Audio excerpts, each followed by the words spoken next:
అందరికీ శుభోదయం అండి. ఓం గణేశాయ నమః. కార్తీక పురాణం 10వ అధ్యాయం. అజమీలుని పూర్వజన్మ వృత్తాంతం గురించి చెప్పబడిందండి. జనకుడు వశిష్ఠుల వారిని కాంచి, మునిశ్రేష్ఠ, ఈ అజామీలుడు ఎవరు? వారి పూర్వజన్మం ఎటువంటిది? పూర్వజన్మమున ఎట్టి పాపంలో చేసి ఉండెను? ఇప్పుడు విష్ణుదూతలు వైకుంఠమునకు తీసుకుని పోయిన తరువాత ఏమి జరిగెను? వివరించవలసిందిగా ప్రార్థించెను.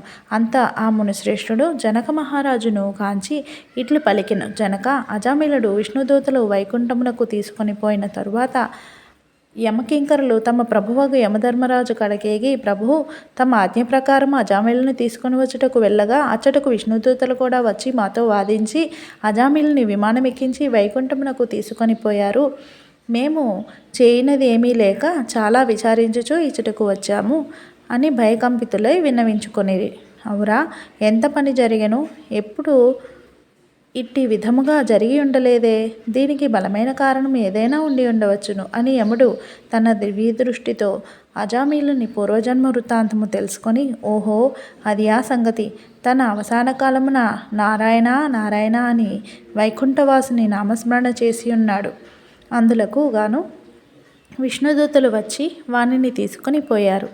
తెలియక కానీ తెలిసి కానీ మృత్యు సమయమున హరినామస్మరణ ఎవరు చేయుదురో వారికి వైకుంఠ ప్రాప్తి తప్పక కలుగును కనుక అజామీలునకు వైకుంఠ ప్రాప్తి కలిగెను కదా అని అనుకొనెను.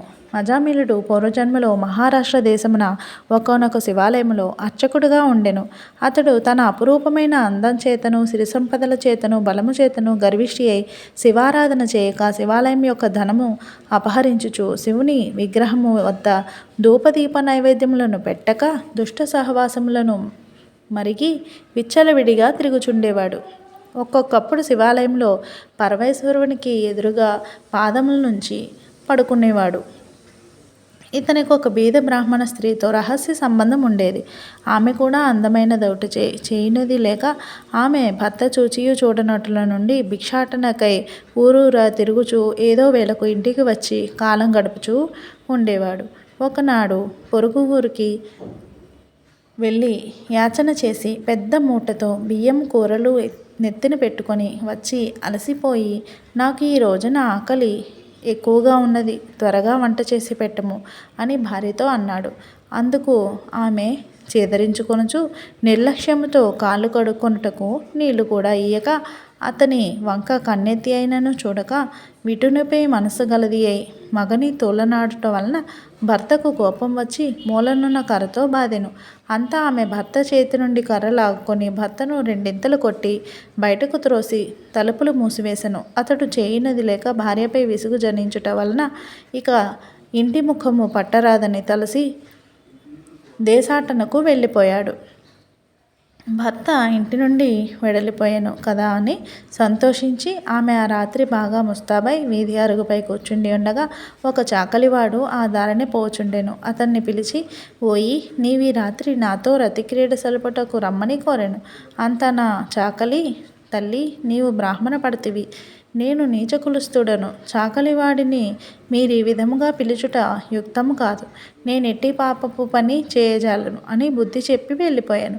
ఆమె ఆ చాకలివాని అమాయకత్వమునకు లోలో నవ్వుకొని అచ్చటి నుండి బయలుదేరి ఆ గ్రామ శివార్చకుడి కడకేగి తన కామవాంఛ తీర్చమని పరిపరి విధముల బ్రతిమాలి ఆ రాత్రంతయో అతనితో గడిపి ఉదయమున ఇంటికి వచ్చి, అయ్యో, నేనెంతటి పాపమునకు ఒడిగట్టి తిని అగ్నిసాక్షిగా పెళ్లాడిన భర్తను ఇంటి నుండి వెళ్ళగొట్టి క్షణికమైన కామవాంఛకు లోనై మహారా అపరాధము చేసి తిని అని పశ్చాత్తాపముంది ఒక కూలివాణిని పిలిపించి కొంత ధనమిచ్చి తన భర్తకు వెతికి తీసుకురావాల్సిందిగా పంపెను.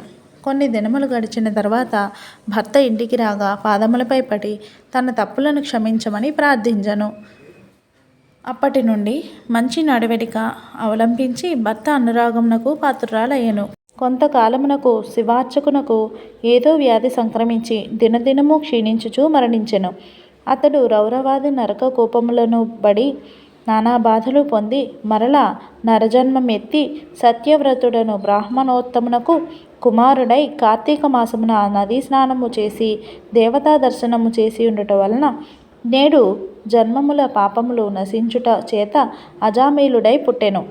ఇప్పటికీ తన అవసాన కాలమున కూడా నారాయణ అని శ్రీహరిని స్మరించుట వలన వైకుంఠమునకు పోయెను. బ్రాహ్మణుని భార్యయగు ఆ కామిని కూడా రోగగ్రస్తురాలై చనిపోయెను. అనేక యమయాతనలు అనుభవించి ఒక మాలవాణి ఎంట జన్మించెను. ఆ మాలవాడు ఆ పిల్ల జన్మరాశి చూపించగా తండ్రి గండమున పుట్టినదని జ్యోతిష్కుడు చెప్పెను. మాలవాడు శిశువును తీసుకొని పోయి అడవి యందు వదిలిపెట్టెను. అంతలో ఒక విప్రుడు ఆ దారిన పోవచ్చు పిల్ల ఏడుపు విని జాలి కలిగి తీసుకొని పోయి తన ఇంట దాసికిచ్చి పోషించుచుండెను. ఆ బాలికనే అజమీలుడు ప్రేమించెను. వారి పూర్వజన్మ వృత్తాంతం ఇదియే. నిర్మలమైన మనస్సుతో శ్రీహరిని ధ్యానించుట, దానధర్మములు, శ్రీహరి కథలను ఆలకించుట, కార్తీక మాస స్నాన ప్రభావం వలన ఎటువంటి వారైనను మోక్షమందగలరు. కాన కార్తీక మాసములందు వ్రతములు, పురాణ శ్రవణములు చేసిన వారలు ఇహపర సుఖములు పొందగలరు. ఇట్లు 10వ రోజు పారాయణం సమాప్తమండి. రేపు మరలా 11వ రోజు పారాయణంతో కలుద్దాం. మీకు అందరికీ కూడా నచ్చినట్లయితే ప్లీజ్ మీ అమూల్యమైన సలహాలను అందిస్తారని, మాకు ఉత్తేజాన్ని ఇస్తారని కోరుకుంటున్నాము. నమస్కారం అండి. ఓం నమః శివాయ. సర్వే జనా సుఖినో భవంతు.